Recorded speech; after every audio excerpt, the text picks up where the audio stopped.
one of the things I think that's the most frustrating is just not the connections that aren't being made with hot flashes and realizing what that means for brain health, whether that's ADHD now or if it's dementia later.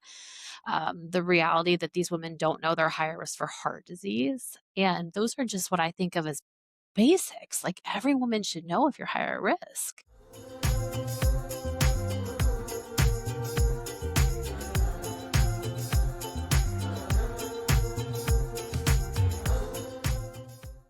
Hey, welcome everybody to ADHD and with Jorie Houlihan. I am Jorie Houlihan, your host. I am an ADHD life coach, speaker, and your guide for the dopamine deprived. I myself was diagnosed with ADHD at the ripe old age of 49, 30 years after the first time I tried to talk to a doctor about it. Good times. So, my guest today is Dr. Amy Loden Tiffany, a physician, entrepreneur, TEDx speaker, author, and mom of 5. I don't know how you do that. Um, who is redefining what success looks like for ambitious women. You got that right. After years in traditional medicine, Dr. Tiffany built a thriving concierge practice that helps women reclaim their health, energy, and confidence while leading in business, family, and life. She turned her own story of burnout and reinvention into a blueprint for ambitious women who want to lead powerfully without losing themselves. And that is hard to do. So, from postpartum to perimenopause, from the boardroom to the home, Dr. Tiffany helps women align their health and goals so they can thrive in every arena of life. Welcome to the show, Dr. Tiffany. Thank you. I'm delighted to be here. I'm excited to meet this person that you just described. She sounds phenomenal. I know, right? Back to real life. Well, so you had mentioned to me at one point a moment where your usual systems stopped. And Yeah. I'm assuming this is when the burnout hit. So can you take us inside that experience? Burnout is such a common thing in ADHD. And so what was your experience and how did it reframe your approach to women's health?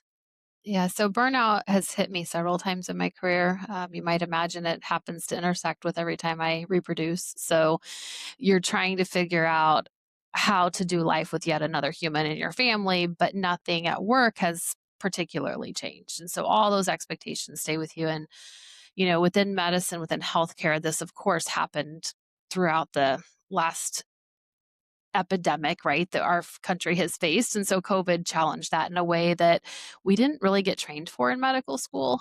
And so all of these different competing factors were attacking a brain that was sleep deprived and hormone deprived. And I just was like, enough. I can't do this anymore. I'm done. For me, it was a lot of figuring out and redefining and saying, what is burnout? Because I didn't really think I had burnout. I thought I was just tired. I had twins that were in the NICU.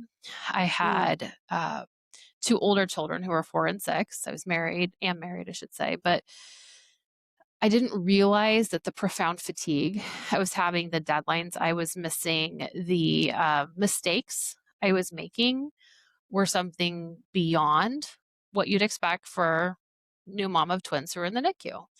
And so I kind of had this blinder on, and one of my colleagues had to pull me aside and be like, "Are you okay? Like, you don't see what we see, and we obviously don't want that to impact a patient. Neither do I. We don't want that to impact your marriage. Neither do I." Right? And so like it Yeah. was this really, really uncomfortable conversation, but loving connection from someone who knew me at work to say, just checking in. Can we do a reality check for a second? Like, you've never been behind on all these different things, and now you're months behind, and you've never been putting off things, and now you are. And like, what's going on? And that's despite this flexible schedule you created. Like, how can we help? So that was a really beautiful interaction in a very painful part of my life where burnout was intersecting. And misses could have happened, mistakes could have happened, and everyone can make mistakes that harm other people, but it is profound when you're dealing with other people's health. So Mhm. it was a very painful period because I'd always prided myself on having my ducks in a row and managing nearly 3,000 patients, and I was trotting along fine until I wasn't. So my ADHD brain has forgotten your original question. So you have to tell me if that was where you wanted to go with that. It was when your systems suddenly weren't working anymore, what that Right. was like, Right. and then how did it reframe your approach? That's right. So what I ended up doing was kicking off a journey of figuring out and really giving myself grace to not say what's wrong with me, because that's what, as women, we're especially ambitious professional, we're like, what's wrong with me? Why can't I do this? Instead, I chose to say, my body is really smart. My body is giving me clues. I'm not listening to my body. So now that people external to me are noticing, let's just take a step back and say, what are these clues? And try to be thoughtful and systematic, but not judgmental about them.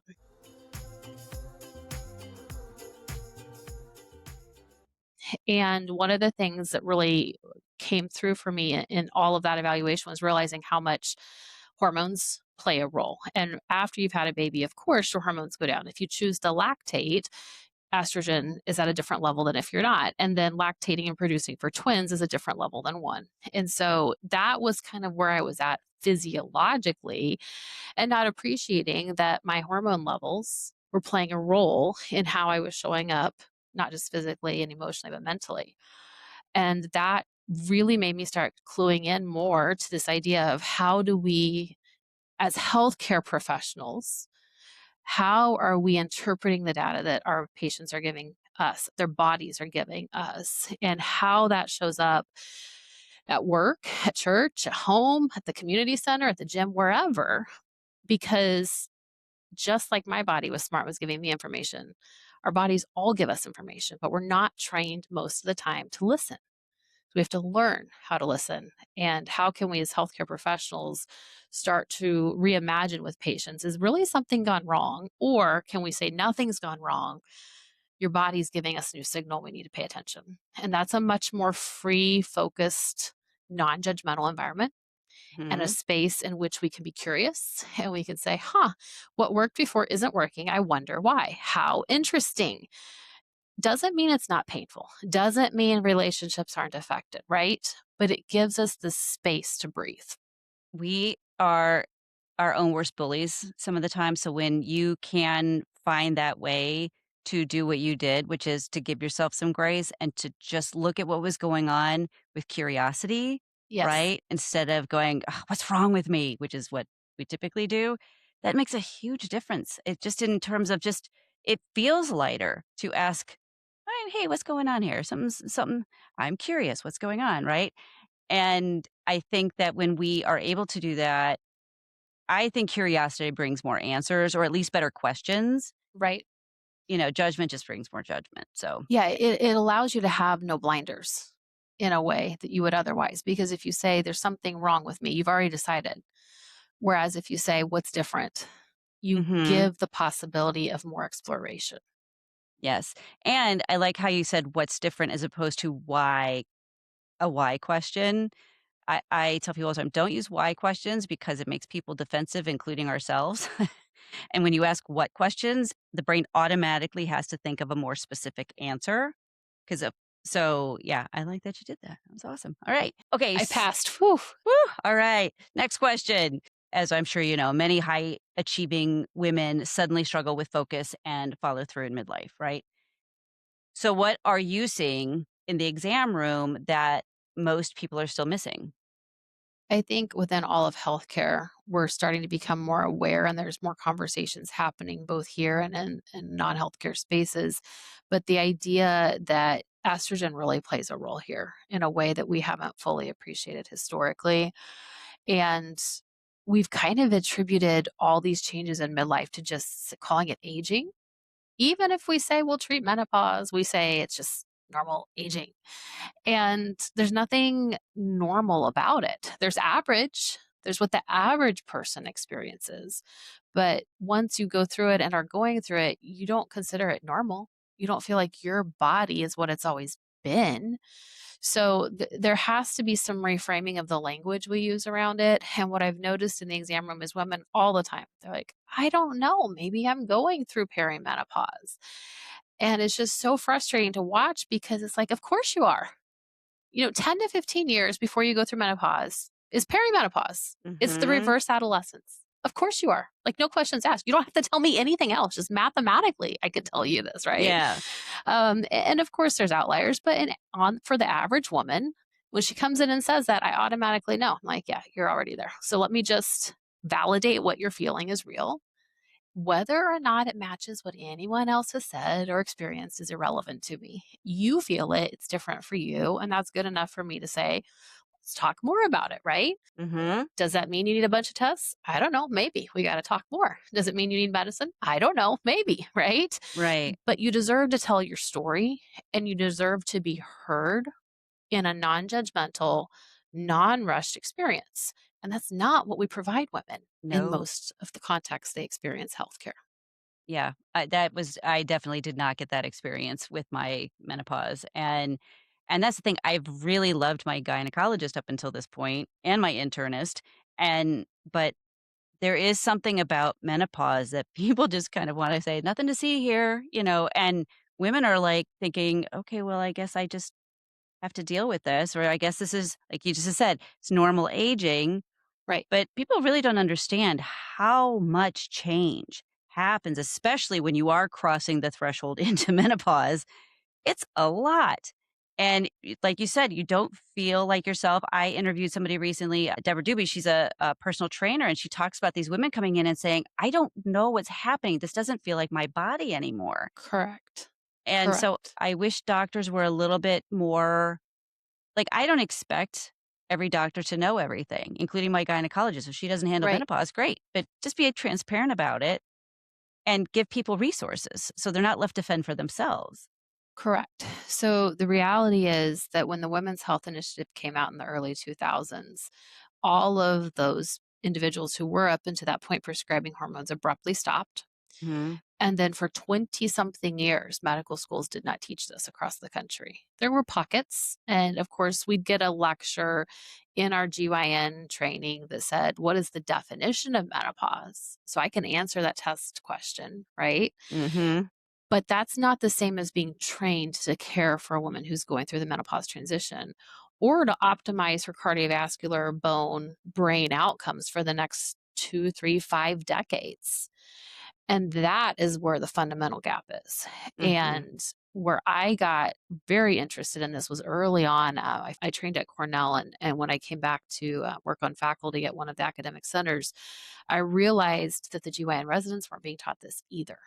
It was one thing to not teach the internal medicine how I trained, but then I realized the OBGYNs weren't trained in it either. And I was like, oh my gosh.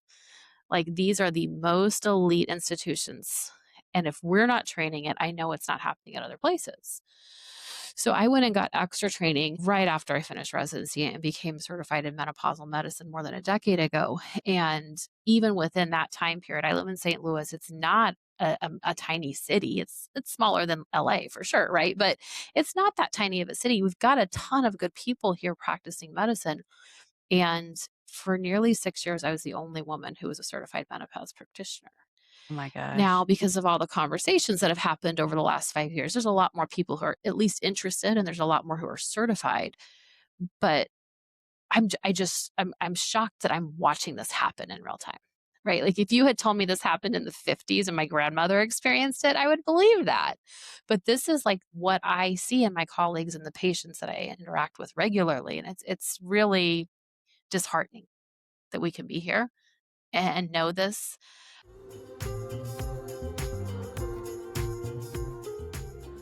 One of the things I think that's the most frustrating is just not the connections that aren't being made with hot flashes and realizing what that means for brain health, whether that's ADHD now or if it's dementia later. Mm. The reality that these women don't know they're higher risk for heart disease. And those are just what I think of as basics. Like every woman should know if you're higher risk. Yeah. So when you don't even know the basics, how are we going to get good outcomes? And at the end of the day, that's what we all care about, right? We care about the Yeah. outcomes.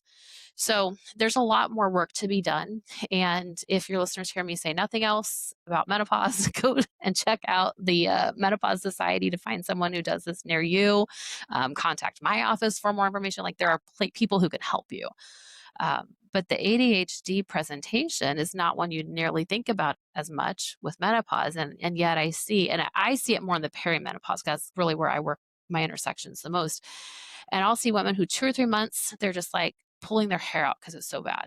And then they'll go 2 to 3 months where it's not so bad. And then they start gaslighting themselves. It's bad enough that their doctor's gaslighting them. They're telling themselves it wasn't as bad as you imagined. And, we're coming into spring now, and what I'm hearing now is, well, I think it was just because of the winter months. I'm like, no, no, this is coming again. Like, it will come back. It's not the winter. It's just the way perimenopause works. And so until that is just as common knowledge as eating your vegetables as is healthy, like, we have a long way to go. And Yeah. women I are mean, excellent gaslighters of themselves. yeah, I know. Well, we've been trained by the best sometimes, right? So it's very frustrating for me. I articulate this a lot on this show that, you know, women's studies have been lacking in literally every area, ADHD, obviously, and definitely menopause. And when those two things intersect, it really is my non-ADHD friends will be complaining about the brain fog and the forgetfulness, and I'm like, "Yeah, Yes, welcome to where I've lived for the last 55 years. Now imagine right, this 1,000 times worse, because that's where I am correct. now." And they're like, "Oh my god, I had no idea." And I've heard, like, there's a doctor online who she said, "I used to be really judgmental when these women would come in and they'd say, for some reason, I'm, like, putting all this weight on my stomach. I didn't used to do that." And she'd be like, "Well, you need to work out. You need to eat less." And she goes, "I admit that was who I was." And then I went through menopause and went, "Oh, wait, Yes, something's off." And now right. she's like you, she's dedicated to working with it. And so I'm a strong believer in we need to advocate for ourselves. We need to ask for what we want. And so if you are not getting the answers you want from your doctor, find somebody else. Keep looking. Yeah. Keep looking. There are definitely resources out there. So you talked about the collision between hormone shifts, right? And the ADHD traits. So how did you first notice the pattern? Mhm. And what was your reaction both as a physician and as somebody maybe going through it Yeah. yourself? Yeah. So it was my own experience that made me more aware of it. And it was really this intersection between postpartum health, perimenopausal health, and great, I'm over 40 now, right? Like, all those things intertwining. And I began to realize, I started paying attention to what my patients were saying. And I realized that those individuals, the new moms, and it could be their fifth kid, it didn't matter, but they were at a young infant in the home. And those moms who were, whether they're running the CEO of their home or the CEO of a corporation, they were just struggling more in these perimenopausal years. And I started to notice they're saying the same things. And then lo and behold, wait, I'm feeling the same thing they are, right? Yeah. And started connecting the dots. And I actually believe that the postpartum and the perimenopausal, they're the same thing. We just call them different names. And so if you take that global perspective and you're like, all right, we're dealing with the same problem. What's the root problem? There's a few different things that can pop up for you. One is hormones. It could be estrogen deficiency. That's very, very plausible.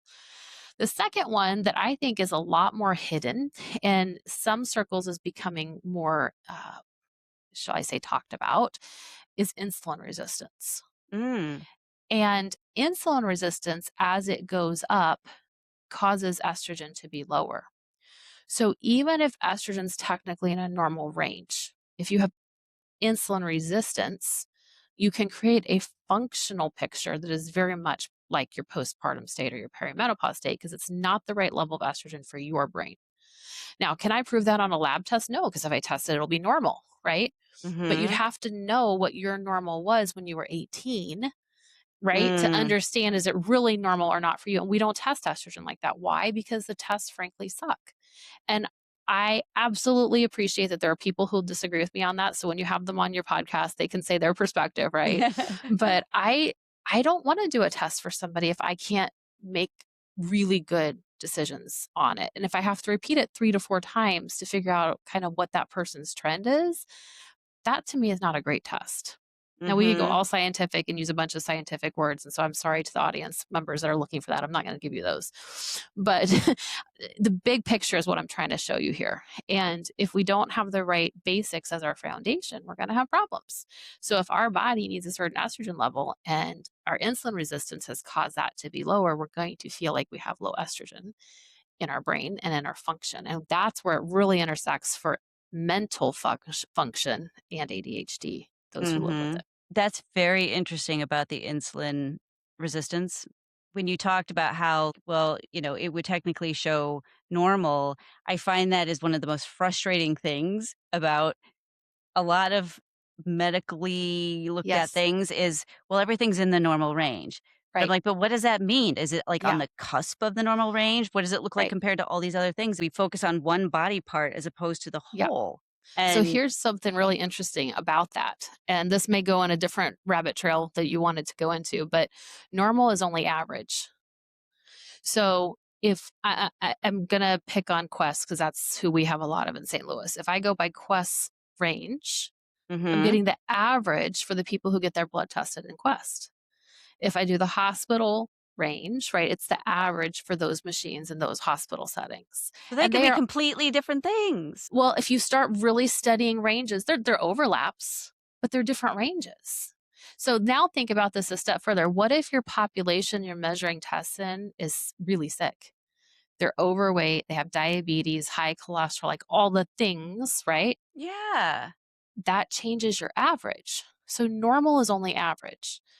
I'll give you an example of this. This is going to make some of your listeners' minds go bananas, and I'm going to get some hate mail for this, but I'm going to put this out there anyway, because at least we can have a conversation about it, right? Yes. If I'm wearing a specialist hat of a liver doctor, I'm going to tell you your liver enzyme should be for a woman, we'll say below 20 to 25. Men are a little bit different range. Go look at your lab ranges on your last labs. A lot of times the lab will report the upper range of normal to be in the 40s or 50s. Why? Because the population's sicker. We have more people with liver disease. So, if that's what normal range is, number one, that's not normal for an adult human. Number two, we make decisions based on averages of sick populations. Then we're going to get outcomes that we would expect to see in sick populations, not necessarily outcomes that we could expect in healthy populations. I'll give you another example because I know anyone in the healthcare system right now who's hearing me say this is like going bananas. So, the other example I'll give you is the hemoglobin A1C test. If you have diabetes, prediabetes, you're more familiar with this perhaps than others. It is a measure of how much glucose is attached to the hemoglobin in your blood. And there's a certain amount you need. You will die if you don't have glucose. Okay. So we cannot have zero. If you look at what the diagnosis for diabetes is at 6.5% or higher, there is a major, major, major assumption here that does affect women, which is that you have a normal hemoglobin. So a lot of women are walking around with anemia, which is low hemoglobin, and thinking that their A1C test is accurate when it's not because it's influenced by that. So assuming the hemoglobin is normal, you do the A1C test. It looks over the last 3 to 4 months. That's the life of your red blood cells carrying the hemoglobin. And 6.5 or higher, okay, sorry, you have diabetes. 5.7 to 6.4%, sorry, you have prediabetes. Look at what the normal range is. It says up to 5.6% is normal, right? But if you back that out, and you can go on the American Diabetes Association, they have a calculator, you can prove this to yourself, back that data up and figure out what is the glucose at 5.6% on average and figure out what normal is. And you realize that you really should be shooting for an A1C that's 5.1 to 5.2% is normal. So we're telling people, and I was trained that 5.6 or lower is normal. Well, no, probably 5.2 to 5.6 is insulin resistance, and we're not doing a dang thing about it. My gosh. So, this is my stake in the ground, if you will. I'm sure I'm going to get crucified at some point by somebody smarter than me, and that's okay because this deserves conversation. And Yes. if we start looking, I've put continuous glucose monitors on these women who have A1C between 5.2 and 5.6. Lo and behold, they're shooting up pretty high glucoses at the time. Not high enough to be prediabetes, but it's not normal. Mhm. And if it's not normal, well, then what's it doing to my estrogen? What's it doing to my the rest of my body each month, month over Yeah. month, and year over year? And you start to see some really clear patterns emerge in the exam room that we Oh can't my we gosh. don't see them in big studies. Like there is no big study on this, but it's just logical backtracking of the data.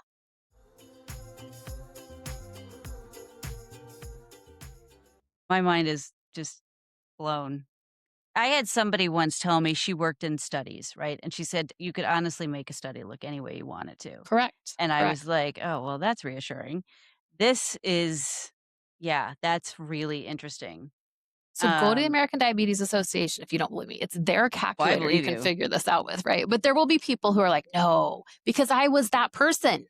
That's not how I was trained, right? Again, I went to elite institutions. I worked at those. But that's not the story we've been taught.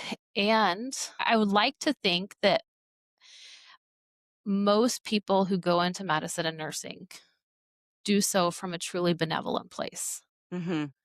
But somewhere along the way, I think we become convinced that the data we're given and the education we're exposed to is the only information. And the problem with that is you become blinded to the Yeah. possibility that there's other information, right? It doesn't mean that looking at other information and finding that you disagree with it is good or bad. It doesn't mean anything. But we become accustomed to not being able to see the full picture. And that, I believe, is harmful. So much of life right now, I feel, is like that. Like, everyone's going around with blinders on so many levels, and they're not wanting to see Right, things outside of that right. because then you have to I mean, because for a lot of people, like doctors, like, it's a big part of their identity, and now if all of a sudden this is challenged, Yes, who are they, right? right. We're really getting into the weeds with this one. I Oh love my it. gosh. Oh my gosh. Okay, so I don't even like, I don't even know where to go from here. This is, like, so fascinating. Alright, so This is the like, problem with two ADHDers. We're never I going to get know. anywhere. I'm going, I gosh, there's like I have so many I questions. It's told like, you, I don't know like the rabbit hole. This is where you want to go. no, no, no, this is fabulous. This is, like, so interesting. In part because my husband has been getting tested for a lot of stuff and the same things. He's in normal range, and I'm, like, going, "But what does that mean?" Like, that's what I Right, keep asking him, and he's like, "I don't know, right. that's what they said." So now Correct. I'm gonna have to go and look at all this stuff again because now seeing this. Uh, Yes. okay, so let's try to come back Yeah, from the rabbit reroute hole a me. little bit. Oh god, I could talk about this Redirect. forever. Okay, so how do you help a woman who sees personal failure versus the very real biological changes that's happening in her brain and body? Do you know what I mean? Like, they think they're failing, but it's really, no, your body's just changing. Like, how do you help them Right. navigate that? So, a lot of different ways and not in one visit, right? It Yeah. takes time. Many of these women, by the time they have seen me or and are having these conversations with me, they they've been dealing with this for months, if not years. And they have done a really good job, due diligence, if you will, of ChatGPT, Dr. Google, their girlfriends, the Facebook groups, their mom, right? Maybe their own doctors they've already had, and maybe they work in healthcare, so they've got lots of opinions. So they are not coming to me without lots of competing thoughts. So generally, what I like to do, my genius is in global big picture. How do I put the puzzle together? I Mhm. insist that my nurse practitioners come with me to new patient consults because I will come up with a lot of ideas that we need to check out and remember none of them. So she literally writes them down as we go of what we're going to do and what we're going to test because it's all over the place the way my brain thinks about it. And then we do a big zoom out and a zoom back in. And I ask these individuals if you waved your magic wand in a year, we fixed all the problems. What's different? What can you do then that you can't do now? How does life look? And from that, they actually tell me more than all the research they've done because now I know how to prioritize what's a problem. And when I can prioritize the problem, then I can get really nitty gritty where I need Mhm. to and stay zoned out where we need to and help guide them. And I see my role very much like a financial advisor and your money. I will tell you all the details and then you decide what feels like the right choice. If you want to do something that's a little bit less common, that's fine. As long as there's not a risk of harm, let's test and measure it, right? Let's see if it works 30, 60, 90 days, whatever. We test it, it works or it doesn't work. And let's be very thoughtful. So I use a lot of data. Generally, these tests that we're doing are very much covered by insurance. Sometimes, though, we'll get more into an area that's what I like to call gray science. Like it exists, there's good data for it, but it's not in popular medicine. Mhm. And so then they have to decide, would the results of paying out of pocket and getting this information be helpful to me? And how do I value this? And only the person going through it can actually tell you if it's valuable, right? And so I can have three different people all tell me they have perimenopausal problems, all have three different roads we're going down because what they value is different. And so once we understand kind of the biology, then I also want to understand what's happening in the brain, ADHD or not, because most of these women are extremely successful. They have built companies, they run their households, they have all different accolades. And this is really where they're hitting a wall of not being able to succeed in a way that they thought they would be. So I begin to question the narrative. Number one, what are you telling yourself? And is it true? Are you really failing? What is failing? Define failing for me. What does failing look like? We're not taught that in kindergarten, right? But it's Mhm. really helpful to understand, what does failing mean? And oh, well, then I need to define what success means. What does success look like to me? Right. And that conversation doesn't happen in 5 minutes. People have to be thinking about that. And that often is we start it in one session and come back to it in a second one or a third one. Because if you have never been taught to think this way, it can be very overwhelming and exhausting in itself. Yeah. So it's Yeah. a lot of challenging the narrative, challenging the thought patterns. And then sometimes I tell them it's good that this failed. This is really good information because it's data. It's your body being smart. It's your body telling us this. Maybe in the sense of body, it could be your brain telling you this, right? Mhm. And so this is data.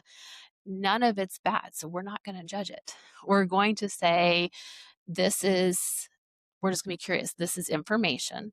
How do we fit that into this bigger puzzle? And that gives women so much freedom to just be. So I have this special knack when women get into this space that they just start crying. And I don't know if it's just this, finally I can be myself and someone's not going to tell me I'm doing it wrong, quote unquote, Yep. right? And I can just release all that emotion and then we can build from there. And I fervently believe in the power of prayer and the spiritual world existing. And so sometimes I pray with these women, right? It's, what does that person in front of me need so that she can be the best person that she needs to be and is called to be, and to have that purpose, right? Because most of these women are very much not just driven by identity, but by purpose. Mhm. So connecting that and saying and helping them to see, hey, you have value. Your value didn't diminish. Your worth as a human did not change. You are still 100% worthy, 100% valuable. This just looks different. And what does different look like? Is that forever or is it short term? I don't know. And we work through it together. So it's impossible to tell you what every person gets because it's individualized to everyone. But the idea and the process and the ideology of how we get to that person's outcome is very much in that exploration, bigger Yeah. picture. And I fervently try to get women to understand we are going to fail forward. We are going to take this as good information. And thank you to my brain and thank you to my body. And I wish I'd listened a little sooner, but now I'm turning that around. So I'm not going to be mad. I'm going to be really grateful that I didn't wait another year to do this Yes. and come back. And that changes a lot when you can come into it from a different mindset. Yeah, so you've hit on several things. So I also tell my clients that when a system suddenly doesn't work anymore or whatever it is, I'm like, it's just data. That's all it is. It's just telling us, okay, so we need to find something new. Remember, your brain runs on novelty. So maybe the novelty wore out. How can we maybe just tweak it a little bit or whatever? But I'm always like, it's just data. Don't look at it. It's not a personal failing. You're not some flawed, broken person. But they're so used to feeling like that. So, like you said, you're not gonna. This isn't gonna get solved in a session. And I have also had women cry.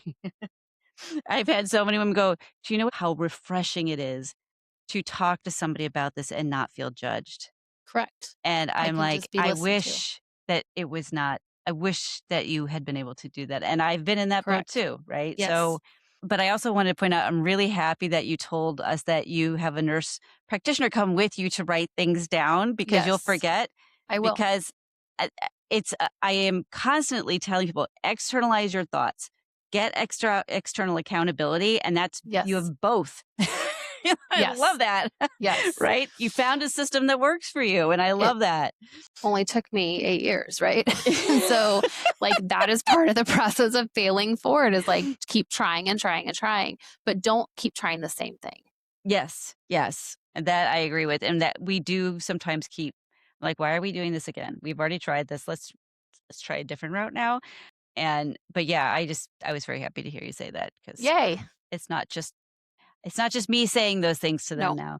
no. Okay, so when you have people that come to you, right, and their productivity is dropping and a lot of things are changing between, in their 30s to 50s, right?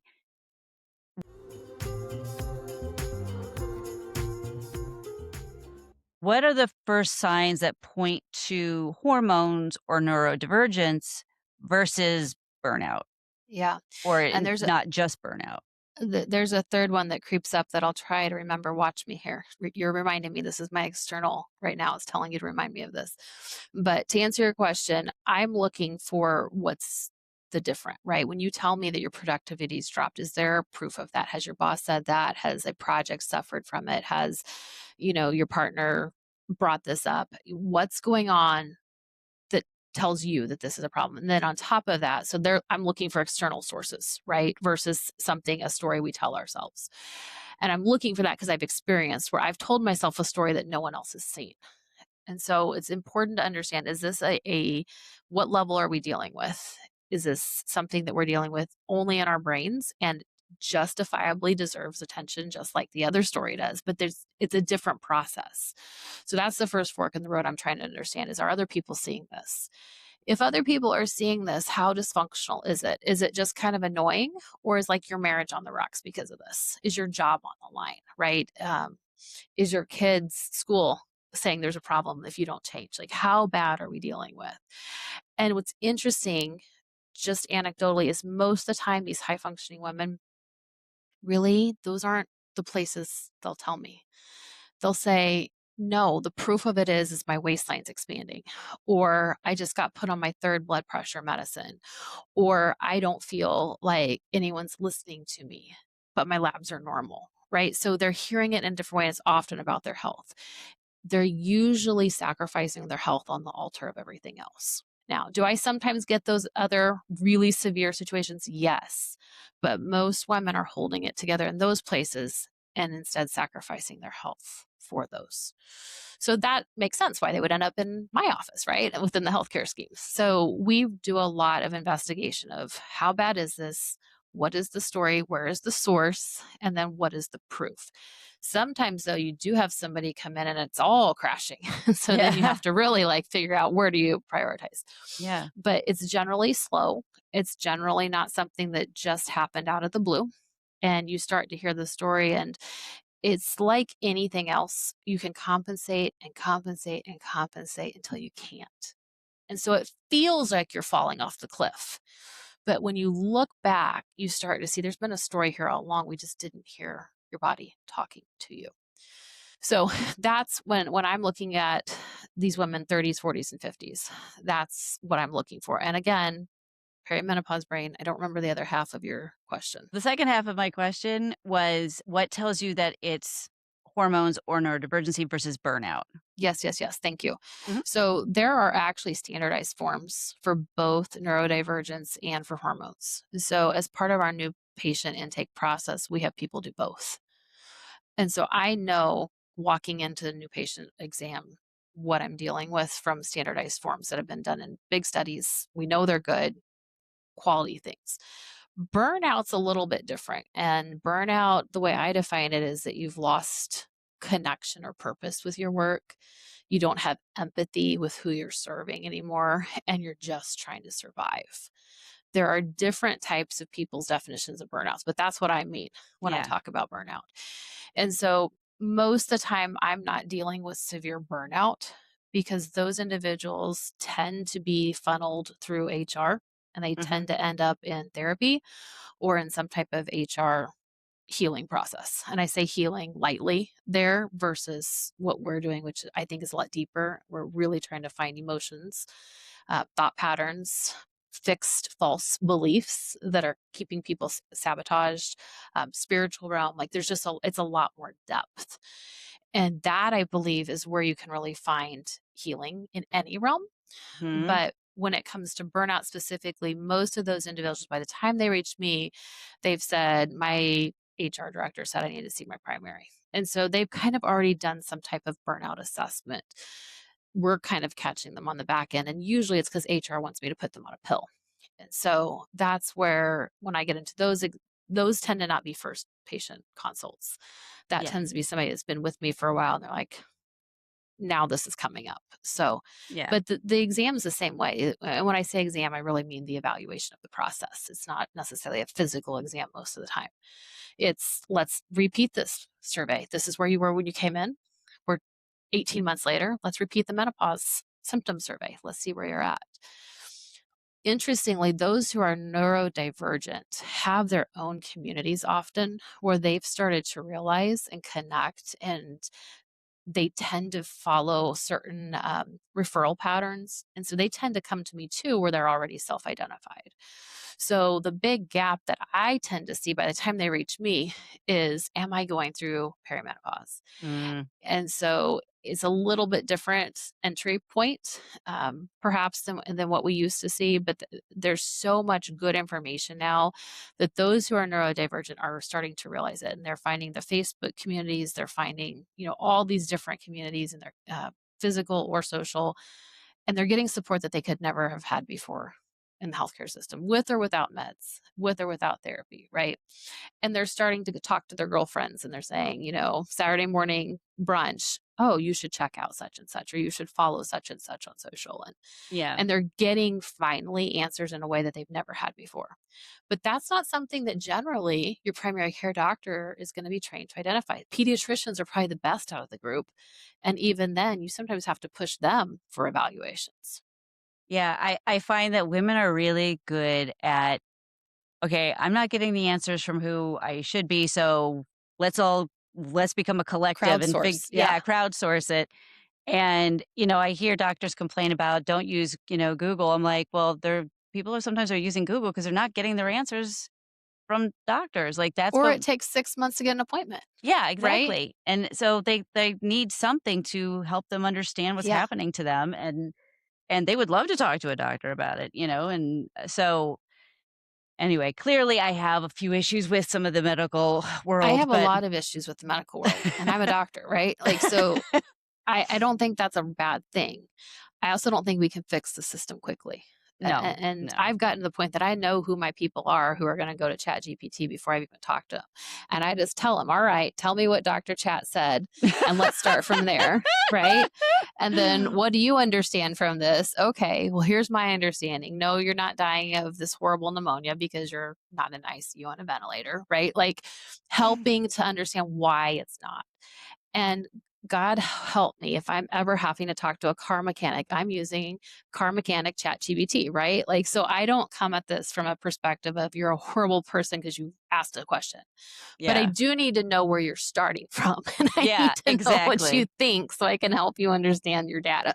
Yes, exactly, exactly. So, how has your own experience, right, as a physician, as an entrepreneur, as a mom of 5, that's still, like, I can't even handle the 2 I have. How has that reshaped what sustainable performance means to you? Yeah. So I had to define it for myself. I left traditional healthcare 5 years ago almost to create my own practice because at the time my oldest was 7 and she asked me probably the most painful question I've ever in my life been asked. I had 3,000 patients. At that time, she was 7. I had a 5-year-old and then the twins were about 18 months old. And she asked me why I loved my job more than her. Mm, And it absolutely shattered me. um, there is a scar there, right? Because I've always wanted to be a good doctor, but just as much, probably more, I wanted to be a good mom. And that was just the epitome to me that I was truly failing in both. And how was I going to come from this? And that was happening about the time that I was also needing to talk to my colleague because they were saying, hey, things aren't quite like what they used to be, right? And I'm like, you know yeah. what? This isn't working.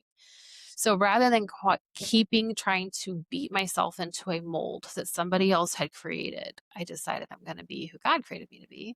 I'm going to be brave. I'm going to leave. This might be a total flop, but I'm going to learn something from it. And I'm going to create what I wish someone had created for me. And I'm going to create the system in which other moms can have the experience that I wish somebody had created for me. Right. So it's purely selfish. I said, I'm going to work school hours, and this is just when I'm going to be available. And I'm going to say no, and I am not going to feel guilty for it. Mhm. And I can tell you at least that part of the experiment has been so successful that the 18-month-old twins are now almost 7. And one of them recently said, Mom, your superpower is saying no. And I said, good. That's really good. This is I love success. that. And so, you define what success means. For me, success does not mean having the biggest practice, it does not mean having the highest income. It means being able to show up for my patients without feeling rushed, knowing who they are, hearing their stories. It means being able to volunteer in my church and in my community. It means being able to do all the free social content we offer, really replicating the questions and conversations I have in the exam room. It Mhm. means creating conversations and space for other female physicians to get their story out and for other people to realize you're not alone, either as a physician or as a patient. And for us as a community to start a grasswork discussion, what does healthcare look like and what do we want it to look like, right? The same thing I ask my patients, what does it look like now? What do you want it to be? And then we start reverse engineering that. Now, will Mhm. this success, as I just defined it, be what I always wanted to be? Of course not. It's not supposed to be the same, right? We're supposed to change. We're supposed to do hard things. That's part of our purpose. And so, as I continue to go down the road with this, I'd love to see other doctors be able to join me. I'd love to see my children know an example of what is possible. Even if they never work in healthcare, my daughter comes to work with me. I homeschool her. And so like she is here with me at times. And to be able to have that freedom, I could never have done that in a traditional system. Yeah. So that is what success looks like. And that was what I had to do in some of the most painful moments to create this. And that is what I just believe is so possible for other women. They just have to be brave enough to take that first step, right? Yeah. And that's scary. When So scary. if you are somebody who's always had like the corporate gig and you've always had this high pay and you're kind of realizing the same thing, you're having that same conversation with your daughter, that idea of doing something on your own or asking for fewer hours or whatever it is, it's terrifying. It is. And I really wish one of the main reasons that I would really love to see universal healthcare is so that insurance wasn't tied to jobs, because it keeps people locked into jobs that make them miserable, but they have to because they have a family and they need to have insurance for them.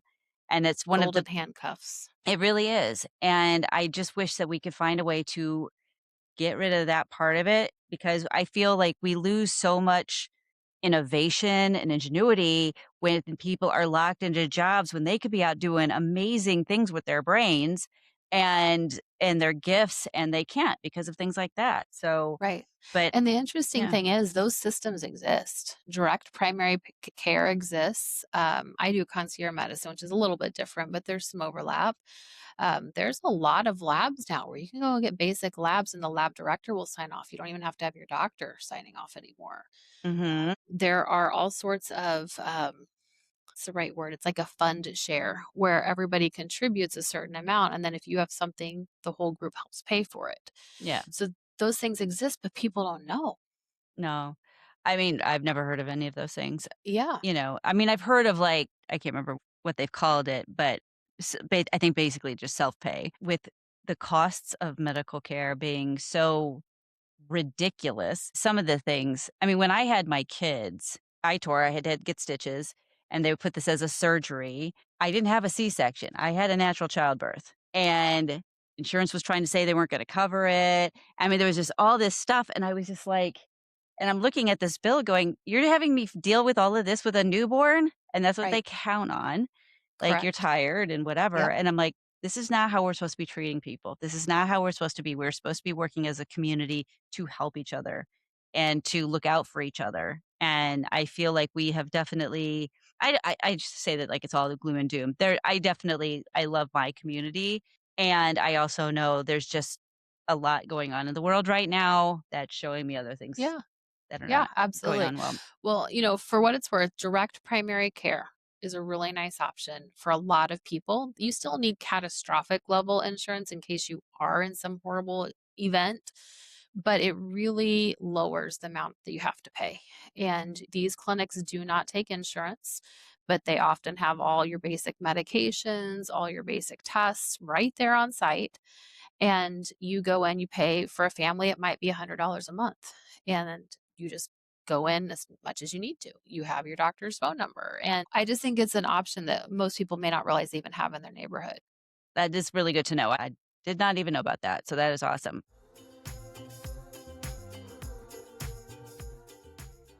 Okay, so, out of respect for your time, let's jump Yeah. into the rapid fire round here. Okay. Tell me. So, we give you a few questions, just answer whatever comes top of mind. Are you ready? Go. Okay. I'll What probably is forget them, but go. what is one thing you wish you'd known about women's health 10 years ago? Well, the impact of estrogen and how it makes concentration function different. Absolutely wish I'd understood that better. Yeah. Okay, most surprising myth about focus or hormones that you love busting? That menopause is something that happens to you in your 50s, and there's nothing before that that can go wrong, No. right? Oh, God. So not true. So not true. Yeah. When you need to reset your energy fast, what's your go-to? A nap, does that count? 20 Yeah. minutes, I everybody leave me alone. I Nap. love the power nap. I love that I can power nap. My husband's Yes. like, "How do you do that?" I'm like, "I don't know. I set an alarm. I don't even need it half the time, but I just Right. get up." Yep. Okay, favorite way to unplug that doesn't involve your phone? I like to go sit in a really hot sauna. Uh, that is really therapeutic for me. Awesome. Yes. Awesome. For your listeners, please don't go to the highest amount if you're just starting. Start at a really low amount, but Yeah. work your way up. But I find that sweat therapy in that capacity so enjoyable. Very nice. I've never But been into don't make me hot saunas, but otherwise. I like to take a hot bath, which I think is That'll work. probably the same Yeah, thing, that'll so work. Yeah. or it's Make close you sweat a anyway. little. All right, the best advice you've gotten from a patient or one of your kids. I think we just heard one of them, but So, yeah, I think probably the best advice is called the rubber ball bounces. And if you don't know what analogy I'm referencing, I don't know who to credit this to, so someone smarter than me can tell us. But the idea is you have 5 balls. All of us do. 4 of them are glass, 1 of them is rubber. And the 4 are something like your family, your friends, your health, your faith. I don't remember exactly what them, but the idea is the rubber one, the one that bounces is your career. The rubber ball always bounces. And so if you drop any of the others, your life will shatter. But you can drop the career and it will bounce. I like that. It's helpful. Yeah, When I'm that's a feeling very stressed, I'm good like, the rubber ball bounces. I was gonna say, I like that imagery that I could use on occasion. All right. I really want to thank you so much for being here. I You're have welcome. learned way more than I expected to learn. And I am certain that my audience is going, oh my gosh, this is amazing. So, where can people reach you? Yeah. So if they want to work with us directly, they can contact the clinic. Our website's vitalitymwc.org. They can also just find me on social media at Dr. Amy Tiffany, YouTube, Instagram, even Facebook. So we are about if they want to find us. For those postpartum mamas, whether it's your baby was in the last year or if it was 30 years ago, they contact my office. We'll give them a free copy of my book, The Postpartum Pivot. Has a lot of good application for perimenopause as well, and just how to live life without judging yourself as we do this thing called life together. Yes. Awesome. Well, I will be sure to have all of this information, including a link to the book, in the description as well. So, thank you all for joining us today. I know you've got a lot out of today. I know I did. So, let me know in the comments what was your biggest takeaway from today. I really am sort of curious what everybody else is getting from this. My brain is spinning. I mean, it always is, but like more. Anyway, And if you are a woman who is ready to start understanding your ADHD brain so you can finally make systems that stick and you want some help to do that, I do work with clients one-to-one. So you can click the link in the description to apply for a clarity call to see if working together would be a good fit. And lastly, if this show resonated with you, please give us a follow, leave a review or a comment, and share this with a friend who could use it. There is a link in the description that makes it super easy to leave a review. And the more people do this, the more ADHD women we can help. So thank you again for joining us. This is ADHD and with Jorie Houlihan. And until next time, stay curious.